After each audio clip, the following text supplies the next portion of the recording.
And we welcome you back into our homes for another episode of the best podcast available. I'm Jason Gibbs alongside Andrew Gribble. We are officially 1 week away from the 2020 NFL Draft. 1 week from tonight, it is night number one. And it's a big night, a lot on the table. The Browns currently sit at the number 10 pick. We'll see what happens. Gribbs, this is the time of year where we finally turned the corner here. The uniforms have been unveiled, and we'll get to those in just a minute. No schedule yet, but the draft is officially upon us, and it's go time from a draft standpoint and that final player acquisition standpoint in terms of getting guys ready for the season. Yeah, I think the goal was to get to the point where you could have that new player holding up that jersey, but I think that's going to have to wait here for a little bit. But, yeah, I mean, we're now getting to the final stage. We're getting some draft rumors about guys maybe falling in the draft, guys rising. You know, it's about time. I mean, I think we've all wrapped our heads around that this is really going to happen next week. And, you know, I think that it'll be exciting because I sit in this position right now not really knowing what the Browns are going to do at the number 10 pick or if they're even going to make the number 10 pick. And I think that's a good part of keeping people guessing. And I also think that the decisions might be driven by what happens ahead of them, because there's a lot that can go on in those first 9 picks that can affect the Browns' decision at number 10. Yeah, a lot to happen here. And we've heard some crazy things this week. It will only continue to amp up from a crazy time of the season. But some of the things you're going to start to hear may actually come to fruition and maybe end up being true. I think I could think back to a couple of years ago when we had the number 1 pick in Baker Mayfield, for example. Yeah, that didn't come really – was it the Wednesday before or the Thursday before where that kind of broke? I think it was Wednesday, late Wednesday, and then Thursday morning, I think it was a Schefter bomb. Yeah, and I think that we don't really have any doubts about that number 1 pick, so that's why you're not seeing as much. I mean, really, the guy we've been talking about this whole time is Tua, and that is going to dictate what's going to happen in this draft and what could happen at number 10. I mean, we are now in a more realistic situation where the Browns could be on the clock at number 10 and Tua is still on the board, which I would imagine would be a situation where the Browns will start taking calls and people are wondering if they need to move up to go get him, a team like the Patriots or someone even further back in the draft. I mean, I don't love that he would still be available because that would mean only 2 quarterbacks would have been taken at that point and he wouldn't have been one of them. But it opens your options for teams that maybe are trying to make a dramatic move up to get their quarterback of the future. Yeah, I think that could be some fascinating TV to watch in a night where I think we're going to set some records in terms of most listened to, most watched sporting event in quite some time, and that, of course, being the 2020 NFL Draft. Coming up on the podcast today, the great Dane Brugler from The Athletic with a 7-round mock out.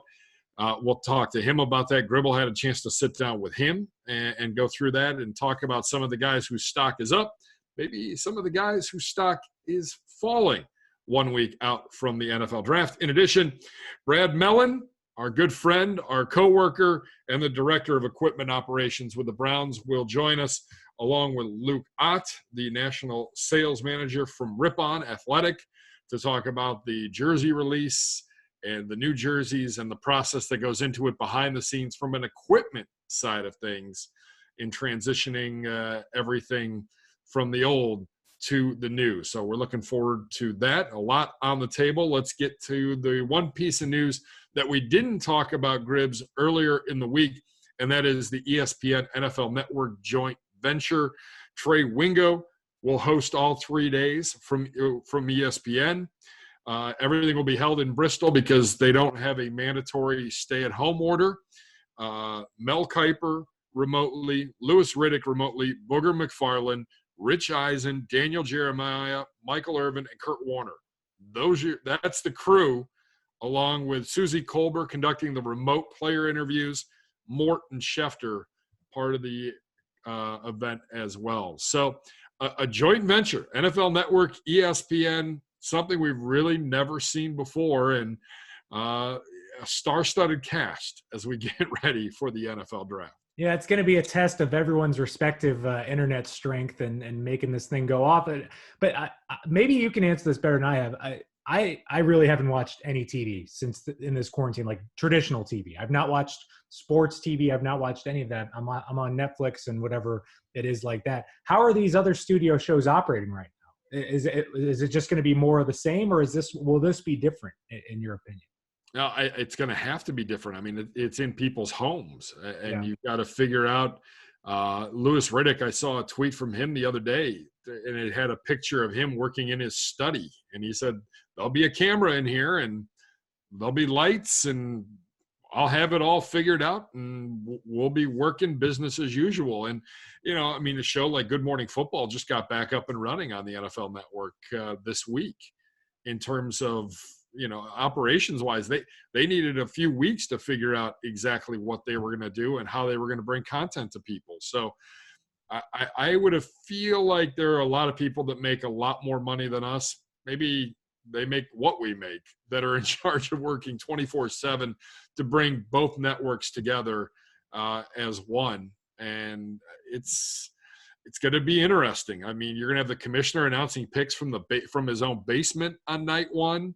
Some of the GMs we've seen have given us a look into what their war room looks like, and having an IT person in their basement ready to go. It's something we've never seen before, and something I don't think we're ever going to forget coming up. Yeah, it's just it really is going to be something that we'll picture when we see it, and we'll never forget it. But it'll just be interesting to see, because I still think the biggest challenge is day 3 for them. I mean, they got to find guys to fill time to talk about all these picks. I mean, I think round 1 that takes care of itself. You'll get enough people on there to talk about these guys, and these are big name players. But day 3 is where I feel like they've got to be doing all their planning right now. That's a long day of coverage. You're digging deep on players most people don't care about, and you're trying to fill 5 hours of TV. Well, and you can do all the features you want. How you're going to keep people locked in and entertained. You have to entertain them. You have to inform them, which is why people are tuning in first and foremost. But you also have to entertain them to keep them and keep your audience. And that is a challenge that everybody that's associated with either one of those networks will certainly earn their money next week. No question about it. All right, that's a look at what's going on right now as it pertains to the NFL draft. We know that the Browns will start their virtual off-season program. I believe it's Monday. Gribbs, am I correct on that? It sounds like it. I would love just a peek into what those kind of meetings are, but we've already heard good things about how players have felt engaged and they're ready to go. It sounds like, because they've been bored. I mean, we've been able to work from home all day. I mean, their job is to stay in shape and read the playbook. That's a tough way to fill 24 hours in a day. Yeah, no, I would totally agree with you on that. It's been interesting to see their reactions to things. Kevin Johnson was just on Cleveland Browns Daily last week. He said, I work out every day for like 4 hours and I play golf. And he said, I went from shooting basically 120 on 18 holes, and now I'm in the 90s. So, I mean, these guys are trying to come up with things to keep them occupied, keep their mind fresh. And it is definitely a challenge. And like you said, I think they're ready to get back to work, no matter what form it might be. Yeah. It'll be interesting to see how those guys stay engaged. And, we've found all sorts of tricks on how to be in meetings and doing other things at once. I mean, you can get away with that a little bit when you're working from home, but I don't know how they'll keep guys' attention or figure out who's the guy that's falling asleep in meetings or anything like that. All right, Gribbs, before we get to our interview with the great Dane Brugler from The Athletic, looking forward to hearing that. I want to shout out our marketing department and all those that were involved in Wednesday's uniform unveiling. Some amazing work done across multiple departments, having to change things up in terms of the videos that we're going to launch, the photo shoots, everything had to change, multiple versions. I don't even know how many meetings. Gribble, I think you are a permanent meeting member on things. But I definitely wanted to shout out our crew for all the great things that they've been able to do here. And your thoughts on the uniforms finally out and about for the public to see. I mean, they look great, and we've seen mock-ups in the office, for a while now. So there's a lot of anticipation and knowing that fans were going to receive these pretty well. But you mentioned it was the full organization. I mean, when you talk about the ability to launch a thing like Hats Off to Our Heroes and the amount of time that it happened, I mean, that took the whole organization, players, coaches included. I mean, because they were helping promote it, they were out in front of it. They've been reading books on YouTube. I mean, these guys have been doing everything. So it really has brought everyone together for this jersey launch. And like you said, a lot of curveballs thrown into the process at the end. But that's just those are minimal problems compared to what's going on in the rest of the world right now. So it's just happy we hit the date we wanted to do, and I think we felt pretty good about how everything kind of came out. And no leaks. More importantly, no leaks. No, I mean that's always a positive. I think the Falcons had to rush theirs out a little bit. Buccaneers didn't. So I mean it's always tough because you've got to involve a lot of people with something like this. And like I wrote about, I mean, this is a process that started back in 2017. So there's a lot of people involved in these discussions on making a uniform change that would be seemingly as simple as what the Browns did, but there's a lot of work that goes into it. All right, and just a reminder as well, till further notice, the Browns will commit 100% of the team's net proceeds from 2020 Browns jersey sales at First Energy Stadium's Pro Shop in partnership with Legends for a significant period of time. They will commit that as part of the Hats Off to Our Heroes Fund. You can place your order from First Energy Stadium in the Pro Shop by calling them 440-824-3427 from 10 a.m. to 5 p.m. this Saturday and Sunday. Obviously, in-store purchases currently unavailable in adherence to all policies and social distancing practices. In addition, partners and fans can contribute directly to the Hats Off to Our Heroes Fund at clevelandbrowns.com/COVID-19, which also features community resources and information relevant to coronavirus. So make sure you log on, make sure you call the team shop, buy your jersey, the proceeds benefiting that great fund that was set up by the people in our organization and our ownership group. Time now for interview number one on the best podcast available 1 week out from the 2020 NFL Draft. The great Dane Brugler from The Athletic had a chance to sit down with my co-host Andrew Gribble, have a listen, and have a watch. All right, we're joined by Dane Brugler from The Athletic. You've got to get his draft guide. It is an absolute beast. It is a must-have during the draft. And first off, Dane, what is the feeling like when you finally get that thing done?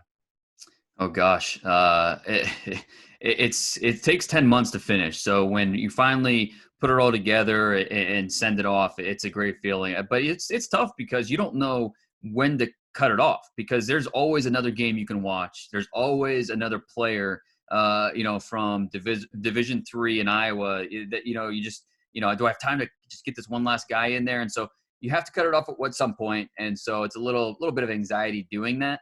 But no, I feel great about the product, and the feedback's been tremendous. So I'm happy a lot of people have been able to check it out, and hopefully people will continue to do that before next Thursday's draft starts. So we've talked a lot on this podcast about how much life has been different for scouts, GMs, everything during this coronavirus pandemic. How did it change what you usually do in this process and the elimination of pro days and visits and the ways you would use to project who's going where?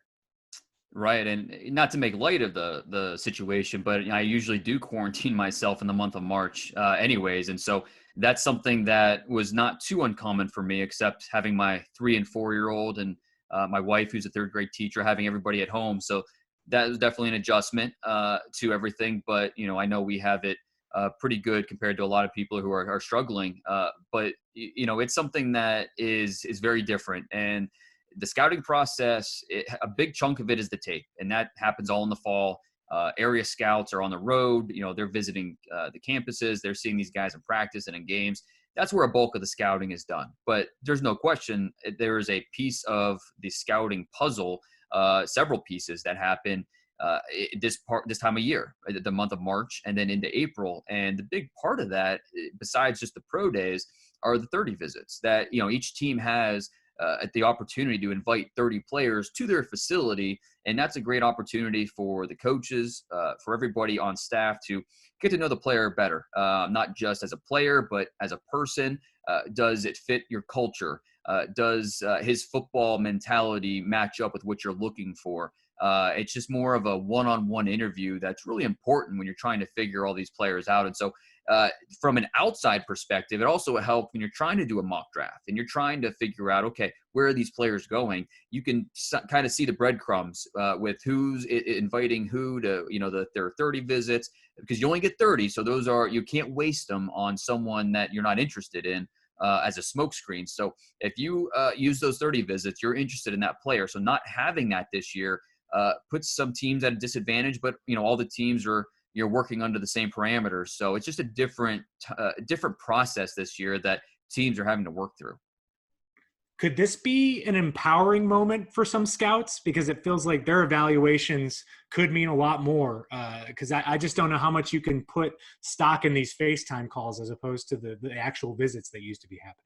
Yeah, no doubt. And I'm talking to a scout last week or the week before, how he's loving this process because not only is he at home and getting the chance to be with family and just hang out, but it seems like his opinion means a little bit more this time around because of his visits to the campus. And, I wrote up in my report that the trainer said XYZ. Well, instead of being able to really hash that out with the player, they're revisiting it with the scout and getting a better sense of, what's going on with this injury, or, what did the strength coach said about this player's time in the weight room and how much work he puts in behind the scenes. And so there's no question, scouts, area scouts, they're looking at this a little bit differently because, at the end of the day, the general manager, the directors, the owner, they'll still be making the picks, but in terms of building the board, and it's just a little bit of a different process this year that I think scouts are maybe not opposed to, because usually in the month of March,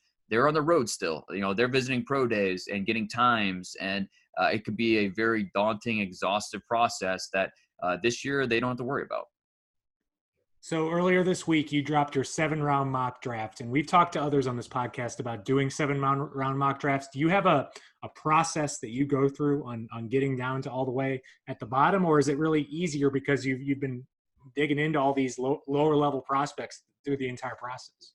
Well, and I think if you're going to do a 7-round mock, you need to do it right and really put a lot of time into it. And honestly, that's when my editors, God bless their hearts, when they were editing the draft guide, all 250,000 words, that was my opportunity to work on the 7-round mock. So it took me a couple of weeks, and it was actually ready to go the week before.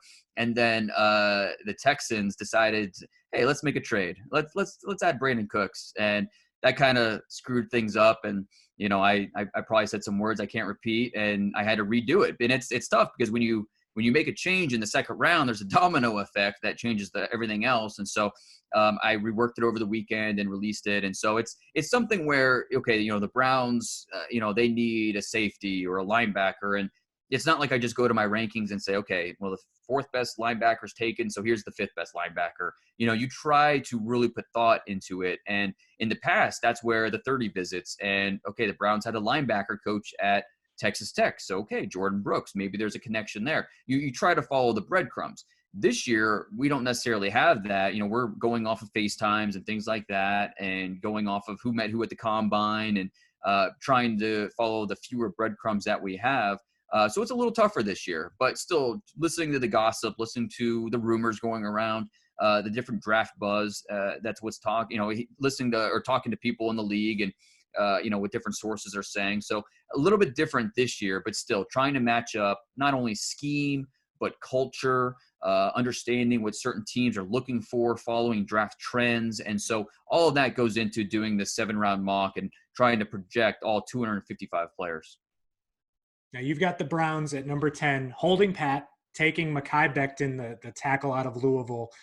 In this scenario, you have him as the 2nd tackle off the board behind Tristan Wirfs, but ahead of Jedrick Wills and Andrew Thomas. Kind of a two-parter. One, why do you think only 1 tackle is coming off the board before 10? And 2, what makes Becton a better choice than the other 2 guys? Yeah, and it's just kind of how it worked out in this scenario. The Giants went tackle. That's who took Tristan Wirfs. And then, with the Panthers, they take Isaiah Simmons. The Cardinals, they get that defensive lineman they've been looking for to anchor the defensive line, and Derek Brown. The Jaguars, they went in a different direction than tackle. So it's just one of those scenarios where that's how it played out. I don't know if that's exactly how it'll happen on draft night, but at least I think there's that scenario where it could. And then I think, and I should say also, I didn't include any trades in this 7-round mock draft. It's tough enough to try and do, keep track of who has which pick, let alone trying to introduce some trades in there. I think I've mentioned this before. If the Browns have a choice, I think their preference would be trade back, even if it's only 5 or 6 spots, and still get their offensive tackle that they really want, but still pick up a day 2 pick that they can use to draft another area of need. So that didn't happen in this scenario. Stayed pat at number 10, and Mekhi Becton, I think, has probably the most potential out of this group, the higher ceiling, because he's just so rare of a player. When you're almost 6'8", 360 pounds, and you move like he does, you have that upper body power. You can move people in the run game. You have the athleticism where you can protect the corner. You don't look like you're stressed by speed off the edge. He's just a very different player. He's going to benefit from the planet theory. There's only so many people on this planet that have that size, those movement skills, things like that. But he also has really good tape. He has the versatility to play left tackle, right tackle. So I would not be surprised if, the Browns in that scenario look at Becton as their best option. Now, before I get to the Browns' other picks, you had a couple of, I would say, different opinions than I would say the consensus with what people think is going to happen in the top 10 ahead of the Browns. First off, this might be the trending story this week about the potential drop of Tua Tagovailoa in the draft. You have Justin Herbert going ahead of him. That's the first one. And then the second one, this is another riser out there, is C.J. Henderson. You've got him going 9th to the Jaguars, which I think most have had him in the middle of rounds. How did you shape that top 10 and with the way that ended up coming out?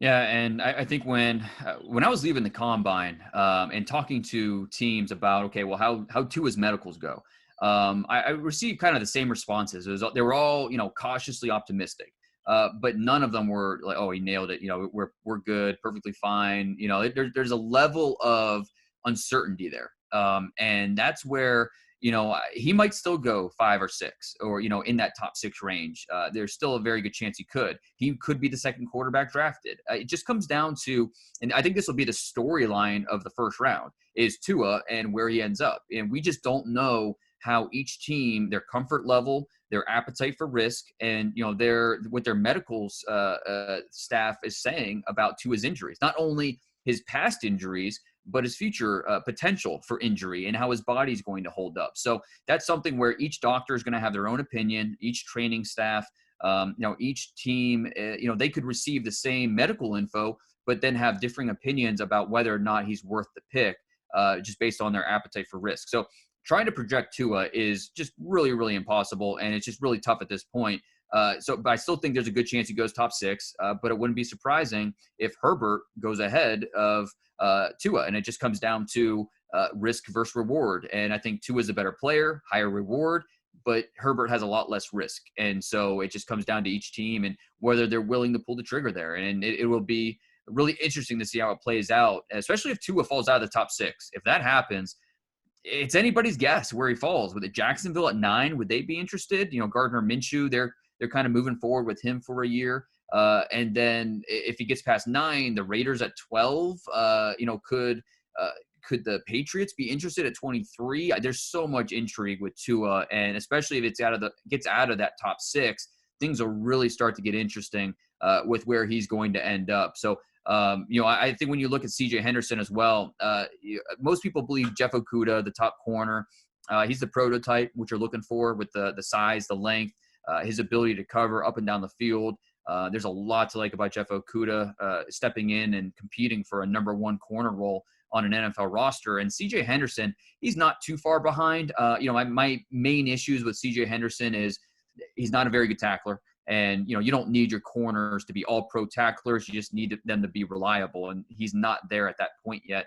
And then I just wish he were a better playmaker at the catch point in terms of getting his head turned, finding the football, making plays on the ball. It's something that he doesn't do at a high clip all the time. And so he needs to get better in that area. But still, when you're talking about a 6'1" athlete with his type of athletic skill, those guys don't last long. And so I think you look at Jacksonville, they need a corner. They need upgrades in the secondary. That's an option. I wouldn't be surprised if we see a team like the Falcons trade up, maybe take one of these corners. I know the Cowboys love C.J. Henderson at 17. I just don't think he's going to get that far. And I think that's going to be a trend with some of these corners. Even A.J. Terrell from Clemson, we could see him maybe go earlier than some people expect because of the size, the speed, the length. That's what teams are looking for at the position. I think the most intriguing point in the draft that you have with the Browns is in the second round, where they're at number 41, and you have them going with Jeremy Chin, the safety from a smaller school, maybe more of an off-the-radar guy, over a guy like Grant Delpit, the Thorpe Award winner, big name, LSU national champion. Kind of walk me through that process. Obviously, you both think they're pretty good if they're going 41, 42, but what about that drove your decision toward maybe the lesser known but rising Jeremy Chin?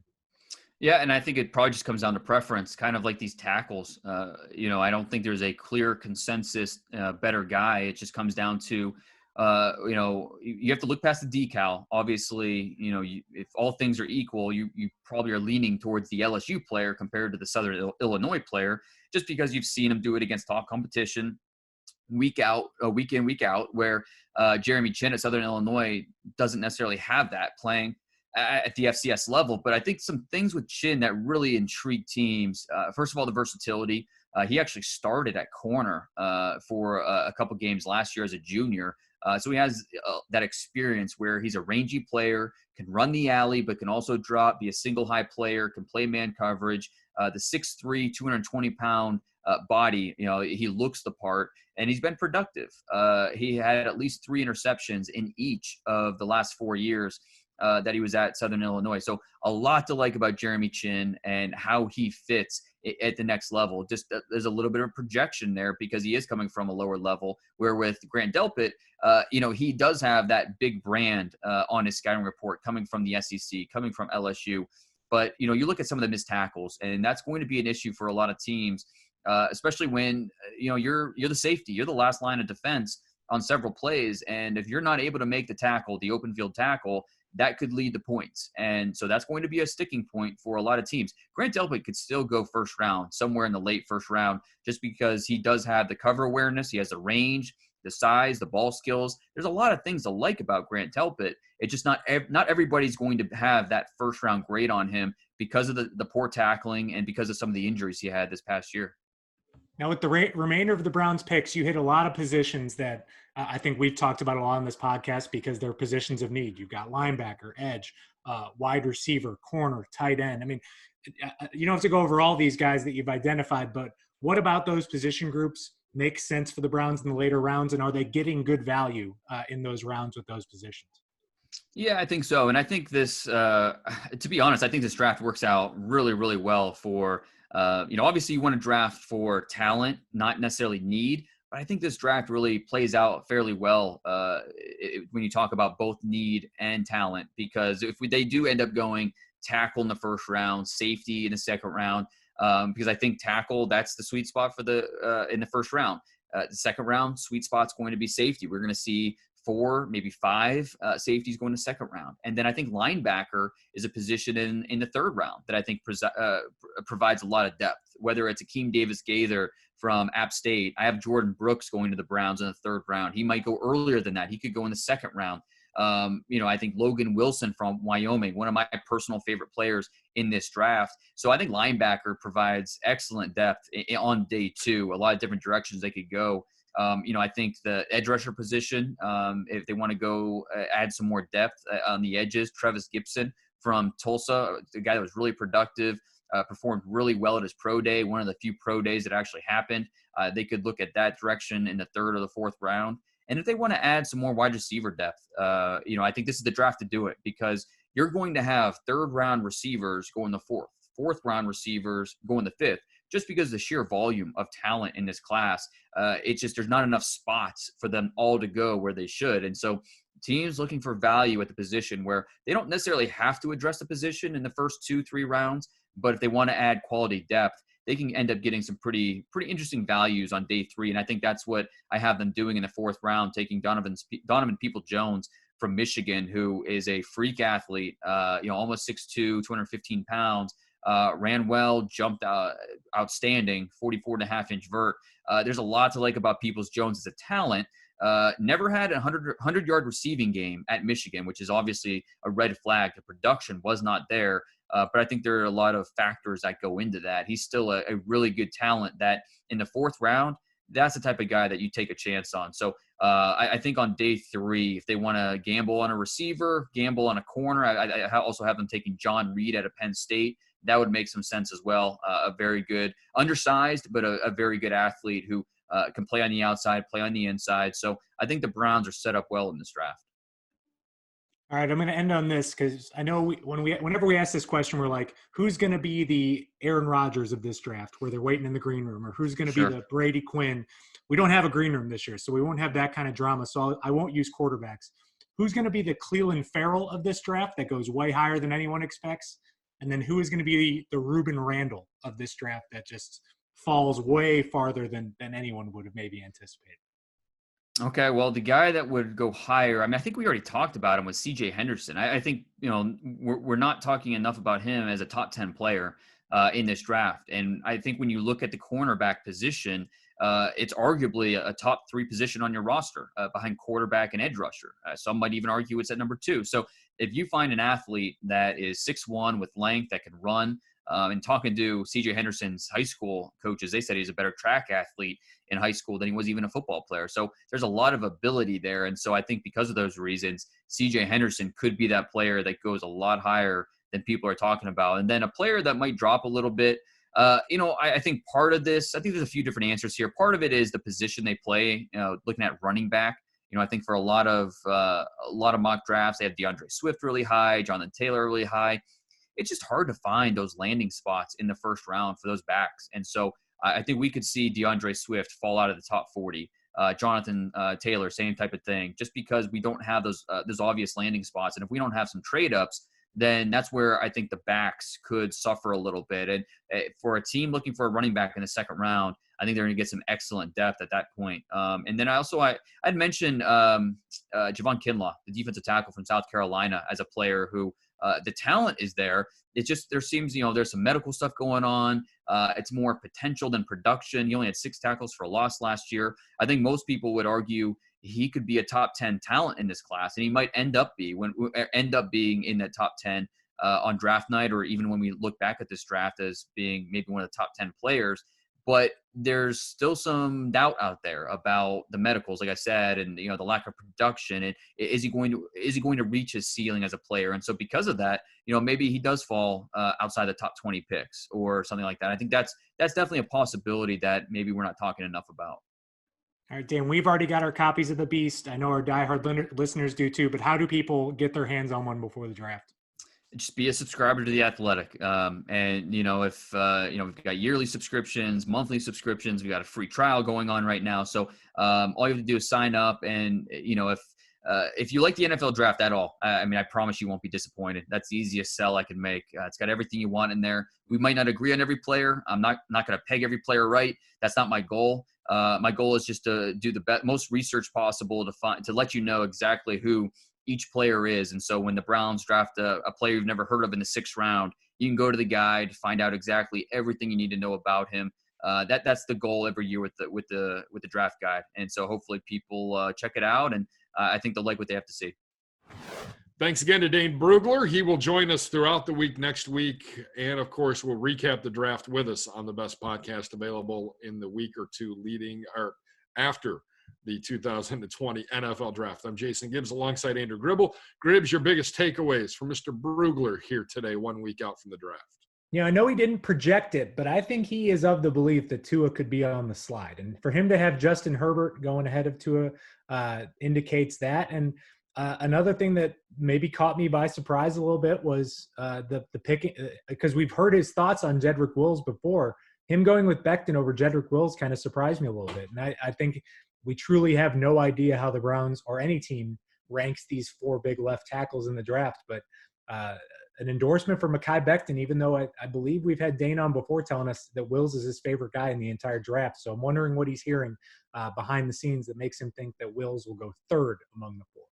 The other interesting note that came out in draft circles on Wednesday was Andrew Thomas, his name moving up and him shooting up the board and potentially being the first tackle off the draft, which is something that I had not heard prior to today. I don't think you had either.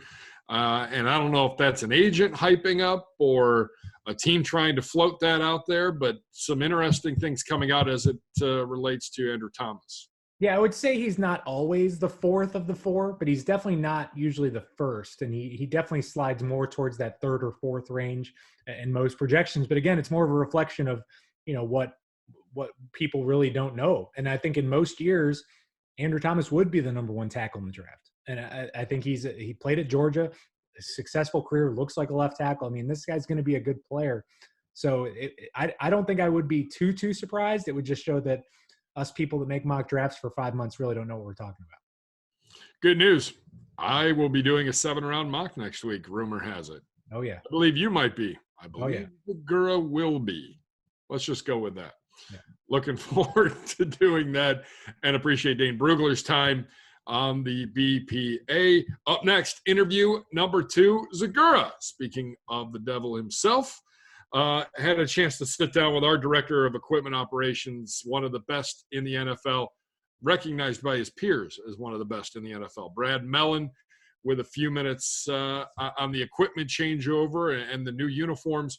Also joined by Luke Ott, the national sales manager from Ripon Athletic, and that's the company that's producing all of the jerseys that you are trying to order as you watch or listen to this podcast. Some fascinating stuff behind the scenes as it pertains to the uniforms. Have a watch, have a listen. Very happy to be joined now by Browns equipment manager and former equipment manager of the year in the NFL, Brad Melland, as well as Luke Ott from Ripon Athletic, which helps work with Nike to make these jerseys. And gentlemen, we know that this has been a long time coming. And Brad, I'll start with you. How happy are you that these uniforms have finally been revealed? Nathan, first of all, thanks for having me on today. I just saw that video and I still got goosebumps talking about it. So the energy of trying to hold everything back and, not leak anything to anybody, it's probably the hardest thing to do. But I love what these uniforms are all about and I couldn't be happier. Yeah, it's a return to tradition. You look right over your shoulder there, you see the Jim Brown that you have framed with those stripes on the shoulder, exactly what you see on the Odell Beckham behind me. And Luke, I'll just kind of ask you, when you kind of go through this process, what was the thing that, you guys wanted to really help capture for the Browns? I guess when we went through it with the help of with Nike's direction, is they just wanted to bring it back to the good old days of the Cleveland Browns, make it a little more scaled down, more simplified, and not as crazy as what they had the last couple of years. Absolutely. And look, when you're an iconic franchise, an iconic brand, you want everybody to look and say, yep, those are the Cleveland Browns. And you certainly, you've got that with these uniforms. I'll ask both of you, start with you, Brad. What's your favorite attribute on the new uniforms? It could be anything, but what really jumped out to you that you really liked? I like the striping. I like going back to the striped socks, the striping patterns that we've had in the past. And really it's just paying tribute and to all the past players, not to mention we're going to be moving forward, but the past players, and seeing what they have worn. Obviously we're not into the 3/4 length sleeve like we used to be back in the day, but it's just, I get goosebumps. Like I said before, I get goosebumps talking about it. I love it. Absolutely. And Luke, for you, what's your favorite part of these new uniforms? I guess from our standpoint, the simplicity of it, whereas the last couple of years, the construction part, I know it's odd to say, but the construction part of this New Jersey, or going back to the old days when it was with others, it's much easier to process. It's easier for us to do and to produce for Brad and get there in a timely manner. And Brad, for you, I know that with the last uniforms, at least initially, when you have that multi-layered uniform in terms of the numbers, it can be tough to maybe get these things over pads. I know that was a little bit of an issue. From an equipment manager standpoint, these have to be right up your alley. No muss, no fuss. Should be simple to help the guys be able to get fitted the way they need to perform on Sundays. Yeah, in this new uniform system we're in, which is called the Vapor Untouchable, that makes it a lot easier too to get on the players. But to get away from that hard number that we had in the past, it actually did take away from the elasticity of the jersey. Going back to, we have all the stretch that we need, and I don't think people really understand how tight these jerseys are on some of these players, that we spend like 20 minutes before the game, hooking all these players up and probably helping 30 plus players get into their shoulder pads with the jersey on. So it's made it much easier, and I'm looking forward to it. Yeah, that'll be good. Any behind the scenes details or anything, that you could share with our listeners and our viewers here about these uniforms, or what went into getting to this awesome final product? It goes back to the simplicity of screen printing the stripes on the sleeves like it was back in the day. The last couple of years, the jersey has had sublimation, which was sort of new to the uniform market, and made it a little difficult for our production ladies and production crew to make sure all the stripes lined up and the stitching was good. So from that standpoint, it's unique. It just really cuts down on the time for us to produce it and makes it a little easier. Actually, we probably had a couple of jerseys in the past where we had to redo them because things weren't lined up the appropriate way. It's like a 2-year process. So it's going back, where ownership and I call it the team management, has to place a request in with the NFL 2 years prior to this year. So back in 2018, they come up with a vision, they do their thing. And then once they share the vision with us, and then once they, have everything placed and set in stone on what they want to do, then the first productions of the jerseys come out, and we'll meet with the team management down in our equipment room, go over things that we like, things we don't like, kind of like what Luke was talking about. We did try the knit sleeve, and we just felt the screen print sleeve was the way to go. So there's a few meetings back and forth, but I think the hardest thing is just keep them quiet. Absolutely. That's tough. And it worked, because even the ones that were quote unquote leaked out there that you saw were old designs. For example, on the Color Rush still had Cleveland over the number, which we know on the new Color Rush, there's nothing. I call them the brownouts. I love those. I think guys are going to look fast in those. They're going to look sleek in those. What did you think of those new Color Rushes where it really is kind of monochromatic, just the numbers are on there? And I think I love those ones. No, I loved them last year too, and it was a great job by management to allow us to work with the NFL and wear those all last year. I mean, players love them, but they're going to love all 3 of these going forward now. Absolutely. I can't help but notice also, Brad, you're wearing the new draft hat in a collaboration, obviously, with New Era. What do you think of these new draft hats, bringing back the elf, which everybody loves, Brownie the elf, and those things look sharp? Yeah, they do. Brownie the Elf, I'm so happy he is back and he's involved. Going to be seeing some of that stuff on the sideline. But New Era did a great job. I think it's probably one of the best draft hats they've made up, the 940. It's a stretch snapback, and they also have the fitted, as well as the fitted look with a snapback as well. So, no, I love them. And I'll make sure you get one, too, when I get back in the office. Yes, sign me up. I'm looking forward to getting that thing, getting that on the old noodle here. Listen, when we go out now, in our few times we get to go out of the house, walk around the neighborhood. You want to have someone protect you from the sun. Hopefully the sun will come to Cleveland, it'll return, and that would nothing looks better than that one there. Luke, in all your time with dealing with jerseys and anything, have you heard of anybody doing what the Browns are doing in terms of donating all of the proceeds that they get from the sales of these new uniforms to COVID-19 relief? No, I'm not aware. I haven't talked to all the other equipment managers, but I am not aware of anybody else. But that's outstanding. I'm sure there's a lot of Browns fans that would support that, and probably even pay a little higher price just because of where the money's going. Absolutely. It's a great cause. And Brad, I know you worked for this organization for a long time, and you know how dedicated they are to the community. To see something like that is pretty awesome. No, the Haslam's are very generous, and what they've done with the donation of these jerseys for such a horrible cause. And while we're talking about, a quick shout out to all the first responders. We can't thank you guys enough for what you've done. This horrible disease, or a horrible virus, I should say. But what the Haslam's and this organization have done is outstanding. It is, and it's great to be a part of it. And you know what? It goes back to the tradition, and I think that's what we did today. The Browns back to their roots, back to the tradition of these great, iconic uniforms. And there's a reason, Luke, you know this, there's a reason you don't see teams like the Packers and the Bears and the Steelers even changing their uniforms a lot. Those are the looks that they're synonymous with.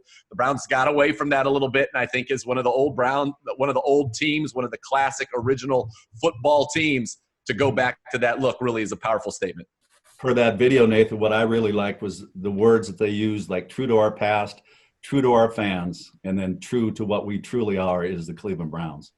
And absolutely. It's exciting. It's exciting. And now look, we all like uniforms. We all like jerseys. We love all this stuff. What we want to see are wins. And hopefully they will be able to do that. And you talked about your draft hat. Part of that, obviously, a big piece is the draft.